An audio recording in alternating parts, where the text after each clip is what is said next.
New design. ආසට බර වූ සඳේ නුඹ වැටුණා මගේ පාමුල ඉපේ සිත්තරු ඇනි සිතුවමේ නුඹ උන්නේ මට රවනා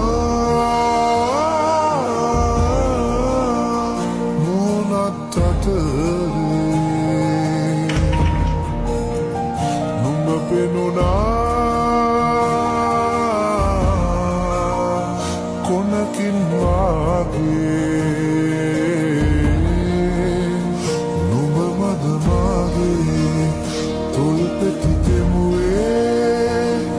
ඉහාදුවේ නෑ අවසානය දුටුවේ අරමුණු මාගේ නුඹ ළඟ බිඳුනේ